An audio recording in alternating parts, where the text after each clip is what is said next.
you want to see something really pretty? Check this out. That, my friends, is 30 pounds of BOCOTE. For the last week and a half, a gentleman and I have been corresponding about a special custom-made 14 by 7 by a 1/4 inch thick snare drum shell. And this is the wood that he shipped me to build it with. Okay, now this chunk of wood is quite a bit thicker than I need. It's almost 2 inches thick. For a 10-stave drum, which this is going to be, I really only need about 1.25 inches.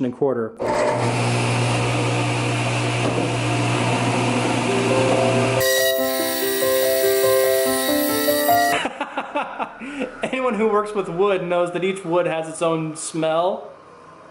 This is the weirdest thing. This stuff smells like pickles.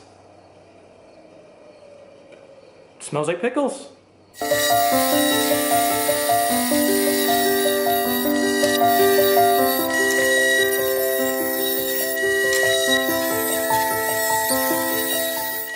Hey John, what does that stuff smell like? Smells like candy. It smells like candy? Yeah. Well, everybody else agrees that stuff smells like dill pickles. No, it smells like the candy. Alright, I've got about 9,500 hours worth of hand sawing to do because none of that wood fits in any of my saws. How about me, dog? And I don't know how to get those balls out. And because I like you.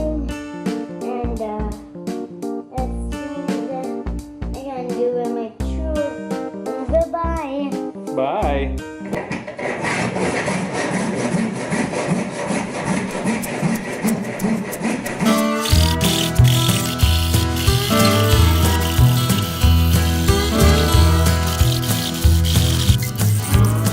I'm done. That's the best I can do. I'm out of shape.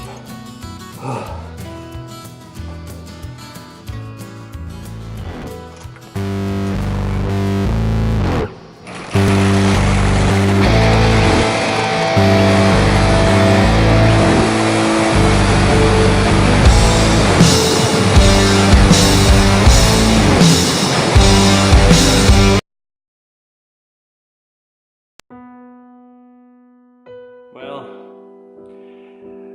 the hand saw didn't work. The reciprocating saw didn't work. So, today's Sunday. So yesterday, I went and visited my parents on their farm. My brothers were there with their family, so it was nice to see everybody. We just went for a day trip, and I took the wood along with me for this drum because my dad has some decent tools in the barn, and I used his bandsaw. Need a little bit of tuning up because he doesn't use it very much. Got it tuned up, and resawed those boards down. Now I need to plane them.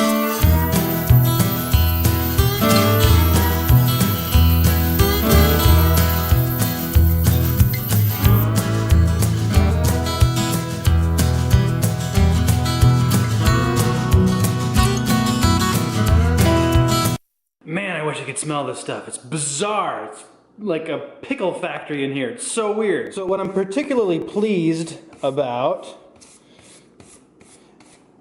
is that it is going to be very easy to hide the joints when I glue up the shell. I mean, see where that begins. I mean, if you look closely, you can see it, but if you're not paying attention, that line is going to elude you. It's going to joint up beautifully. I can't wait to glue this shell up. I had a couple of low points here. This is from when I was hand sawing. The blade started to wander a little bit. Actually, that's the reciprocating saw. You can see a little bit of red there. There is more than enough thickness, and besides, this is the wider of the pieces, and so I'll be taking this down, well, to 4.6 inches, so the worst of it will disappear anyway, but again, this is going to be on the outside, and so that will really, it'll just vanish. There's more than enough thickness.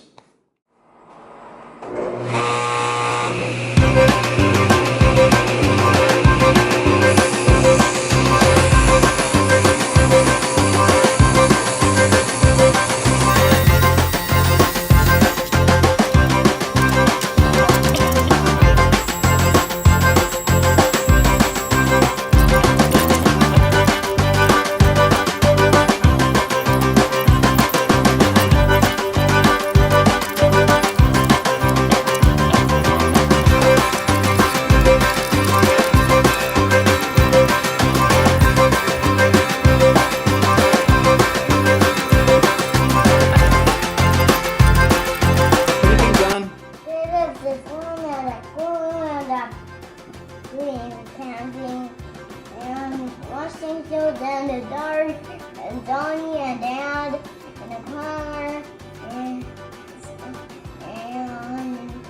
Top Dad.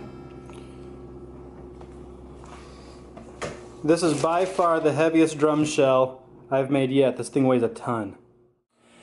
Alright, not quite done with this video yet. For a purpose that should soon become clear, like, well, not too soon because I have to wait till the next video, sorry. I need to make this piece of African blackwood into a cylinder for some plugs in the shell. I need to do that before I mill it to round. To do that, I need to get the lathe into working lathe condition.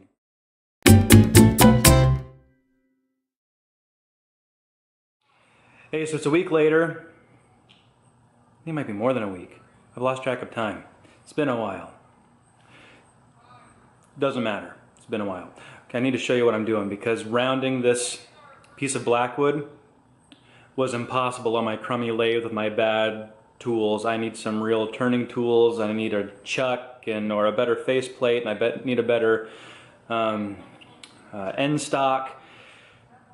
So that'll do me just fine for like sanding, but for shaping a piece of wood as hard as this blackwood, I need something else. I think I figured it out. All right, so this is what I've got. It's just a piece of MDF with a runner on it, and these pieces of maple are just screwed in here on a couple of pivot points. I've got a couple of extra blocks up here so I can clamp it because my clamps don't open all that wide. And there's the piece of blackwood. So what I can do, and I've actually already started, is just go through and just rotate it a fraction of an inch. Hold it on there, rotate it, slide it back over the blade, bring it back, rotate a little bit, and keep going. The reason why I don't want to do one of those drill lathes on the table saw that you see some guys do, like Izzy Swan and a few others, is I don't know how this wood would react. And it's expensive wood and I don't want to botch it up.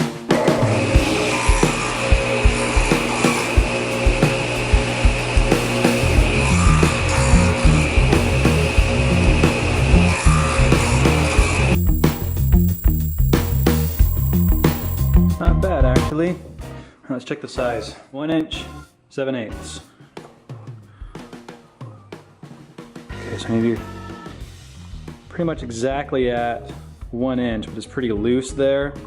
So we're going to shoot for 7/8. Either one works for the purposes of the drum. So I'm just going to raise the blade a fraction, just a teeny tiny little bit, and hope that works.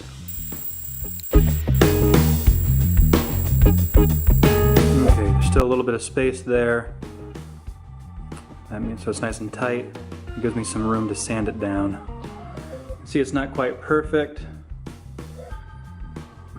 but that ain't bad. 7/8 inch dowel on a table saw.